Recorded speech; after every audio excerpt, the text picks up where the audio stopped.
Hi guys, I'm JEMAY Santiago, and today we will be answering questions from random followers part 1. Hi guys! Welcome back to my YouTube channel. I'm JEMAY Santiago, and today we will be answering random questions from followers here on the internet.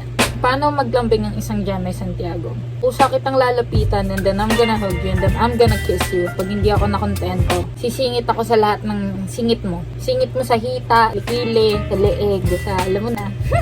Charot! Emerald, what's your biggest fear? My biggest fear is losing my parents.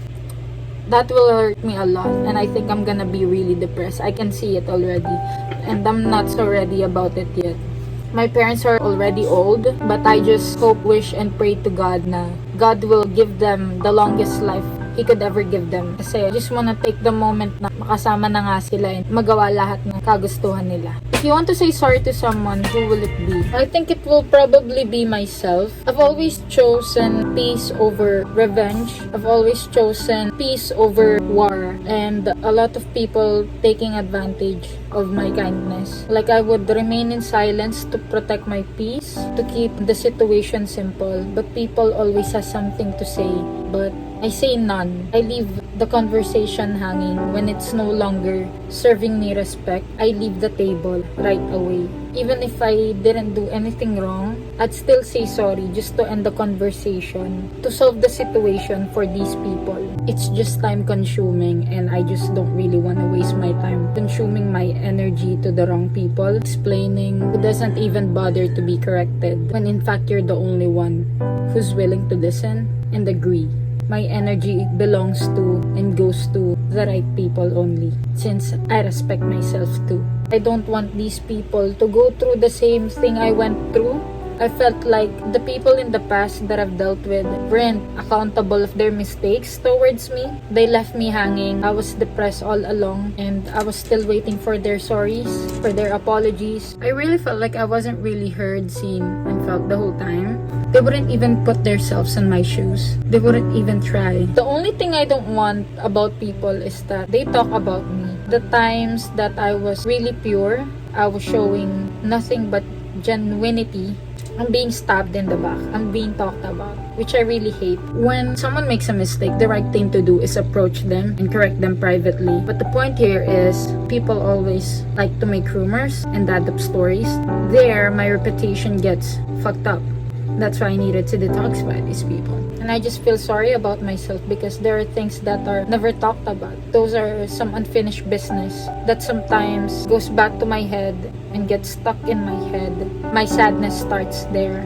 I tried to forgive, but I couldn't just forget it. It's not that easy. People don't understand. Sometimes it's not about the pride. Sometimes it's just, there are broken glasses you can never fix, which is actually heartbreaking. Can't do anything about it. Although I just want to be happy, but sometimes when you get mental breakdowns or some situation occurs that's related in the past that you don't want to happen anymore, it just goes back. Because there are some unfinished business that I wished I get to talk about, but rather than talking it all out, I remain in silence because I just want peace. But turns out, it's giving me wars in my head just to protect someone else's peace of mind or someone else's feelings and emotions and what they could think about me. I wish I could have taken it all back and just have done it right. But what I can just do now is process things out by moving forward and be the happiest person I could be in the best way possible and ignore these people that has done me wrong. Stay unbothered by what I hear in the surroundings that are not true because I know myself better. And I know I'm at my best and I'm always trying to be the best of a person that I am. Not only to other people but for myself at any situations. What's the weirdest smell you have ever smelled? Utot. Pero type ko yung amoy ng utot. Like any gas. Kadiri pakinggan. Pero, ewan. I like it. Ina. Masaya ka na ba sa kung anong meron ka ngayon? Yes. There are times na malungkot, which is normal. Lahat tayo tao. May nararamdaman tayo. May feelings tayo. And we get mentally unstable too. Mental breakdowns. It's part of life talaga. So, I learned 3 things in life. That is acceptance, contentment, and happiness. I learned it alone. I was observing life, and over the years, na-realize ko lang siya when I was 22 years old.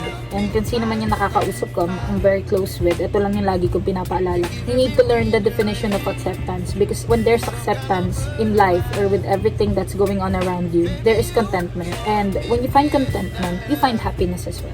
Kaya I'm happy. Sometimes you just need to be unbothered by everything around you if it's unnecessary to be bothered by it. You don't need negative energies around you. You need the positive mindset, positive thoughts, positive energies. Everything should be positive para positive outcomes din yung magagawa mo sa life. Yung magiging impact mo sa ibang tao. What can you advise to a person who is experiencing anxiety and depression? How are you going to encourage that person to move forward with the toughest game of all called life? Personally, I went through anxieties and depression. Diagnosed ako with anxiety rebellion disorder, and I went through depression as well for like 8 years straight. I started off when I was 15 for a lot of reasons. We all have our stories here. We all have had our rough times. Nothing comes easy in life. That's the reality of it. Every day we get to have that problem, and we need to solve things each day and survive. You have to accept the reality, move forward, and make ways na lang para hindi ka nandyan sa sitwasyon mo ngayon. I think the most important thing is you need to be tough, be strong for yourself. Yung nangyayari kasi around us, mas gusto nating tumulong sa iba kaysa tulungan yung sarili natin. Kahit na nalulunod na tayo, mas unahin pa rin nating isalba yung iba. It is not wrong, pero you have to think of yourself too. And when you're going through anxiety and depression, probably you get anxious too. It's always better to calm down or do meditation, listen to music, or anything na passion mo or hobby mo para maliwaliw ka sa ibang bagay. If you feel like detoxifying the wrong people, do it kasi it's for your best naman din. Kasi sometimes yung pinagsisimula ng anxiety and depression natin is surroundings natin. Either be the situation na nangyayari or yung mga taong nakapaligid sa atin.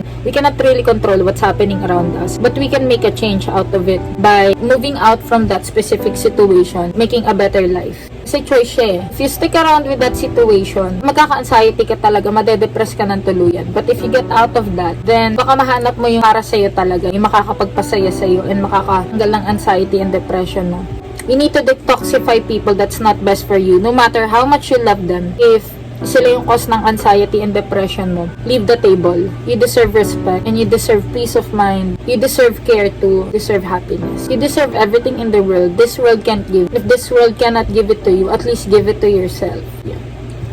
What are your pet peeves? Kung mabilis magalit, pinanong mo lang, nakabusangot, kinakausap mo, laging galit, laging naninigaw, ayoko nang ganun. Gusto ko kalmado lang.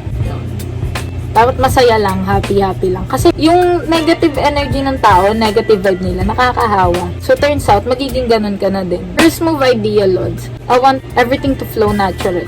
If I like someone, I'm very sweet. I like making efforts for that person. I like surprises. I show love through hugs, kisses. Siguro kiss sa noo or sa kamay. Pero pag di ko na kaya, syempre halikan kita sa labi. Ganon! Nga. I like giving letters and flowers. Ganun ako mag-first move. Pero hindi siya ideas eh. Kusa siya. Gets ba?